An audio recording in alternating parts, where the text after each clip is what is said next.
ठीक होंगे।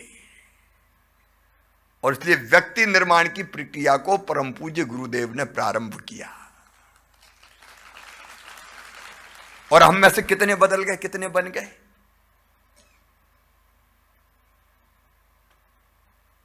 एक नहीं, अनेकों। मैं तो छोटा सा था, गांव में पैदा हुआ। नर्मदा जी के तट पे मेरा गांव जैत। साधु संत परिक्रमा करने आते थे, जैसे गंगा मैया है वैसी नर्मदा मैया, मध्य प्रदेश वाले जानते होंगे।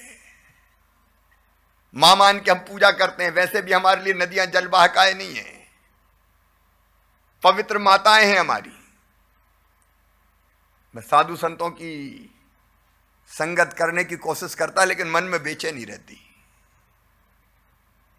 वैसे में ही एक दिन मेरे हाथ अखंड ज्योति लग गई।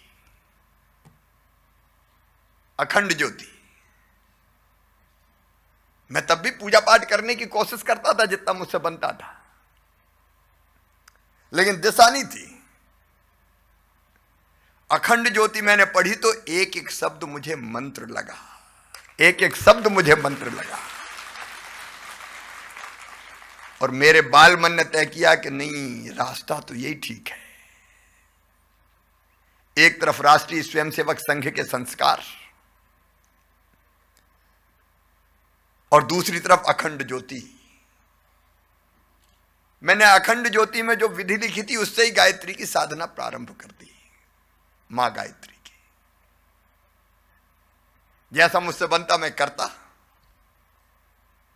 रोज पूजा करता, उपासना करता, साधना करता, मतलब मंत्र का जप करता, और आनंद का निर्झरना झरझर झरने लगता, आनंद आने लगता। और फिर मन में प्रबल उत्कंठा पैदा हुई कि भाई गुरुदेव से मिलना है। ये क्रांति बीज है, लेख नहीं थे। आप एक व्यक्ति को सोचो तो,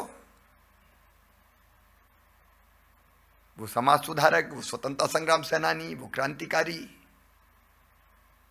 वो साधक, वो लेखक, वो चिंतक, वो कवि, वो लोगों की जिंदगी बदलने वाले, वो संत, वो महापुरुष। मुझे लगा कि शिवराज मिलना तो है रे, अब मिलूं तो कैसे मिलूं। भोपाल में पढ़ता था, गांव से भोपाल भेज दिया गया था। तो एक दिन पता चला कि गायत्री शक्ति पीठ की स्थापना उस समय हो रही थी, 80-81। और कार्य पूर्ण होने के बाद शक्ति पीठों का उद्घाटन करने, प्रारंभ करने परम पूज्य गुरुदेव पधार रहे थे। तो मैं भोपाल में, मुझे पता चला होशंगाबाद आने वाले। मैंने कहा मन की मुराद पूरी हो गई, अब दर्शन होंगे। मैं प्रतीक्षा करने लगा उस दिन की। भोपाल से बस में बैठा, होशंगाबाद उतरा, एक लाज में रुका। शाम को परम पूज्य गुरुदेव आए सेठानी घाट पे, जो होशंगाबाद को जानते होंगे, मध्य प्रदेश वाले वो जानते होंगे। उनके प्रवचन, उद्बोधन, मार्गदर्शन जो भी कहिए, मैं सुनने पहुंच गया। दूर बैठा था, एकटक उनकी तरफ निहार रहा था। उनकी आंखों से आंखें मिलाने की कोशिश कर रहा था।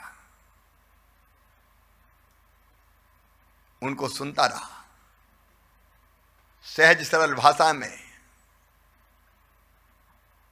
उनकी वाणी का प्रवाह जैसे कानों में अमृत घोल रहा हो। मैं एकटक उन्हें निहारता रहा, सुनता रहा, लेकिन मिल नहीं पाया। दूसरे दिन सवेरे 4 बजे से उनको दीक्षा देना था। मैं लाइन में जाके खड़ा हो गया। लाइन लंबी लगी थी, मैं अपनी बारी का इंतजार कर रहा था। धीरे धीरे लोग आगे बढ़ते, गुरुदेव चंदन का टीका माथे पे लगाते और मैं कल्पना नहीं कर रहा था कि मेरा नंबर कब आएगा और टीका लगेगा तो क्या होगा। वो क्षण आ गया। मैंने अपनी गर्दन झुकाई, उनने अपनी आंखें उठाई और उनकी नजरें मेरी नजरों से मिल गई।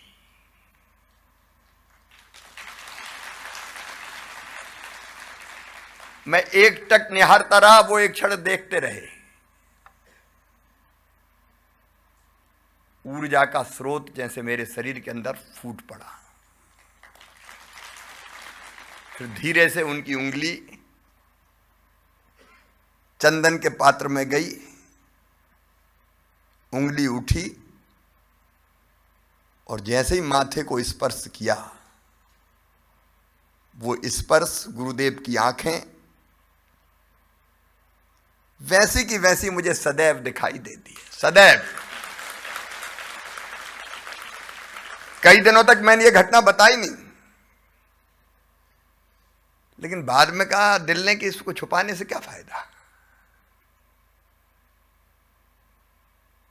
अद्भुत क्षण,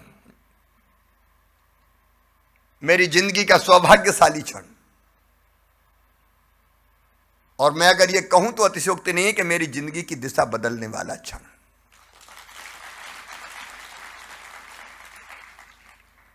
और आज भी जब यहां घुसा तो गुरुदेव दिखाई दिए, उनकी आंखें जैसे मुझे ही देख रही हैं। अब पहले मैं सोचता था कि गलतफहमी तो नहीं है शिवराज, कई बार भाव से सोच लेते हैं तो हो जाता है। अब कोई कुछ भी माने, मुझे तो गुरुदेव देखते हैं और मैं उनसे आशीर्वाद लेता हूं और काम करने निकल पड़ता हूं। जिनको मानना माने, नहीं मानना नहीं माने, मुझे क्या लेने देना। मैं मस्त हूं।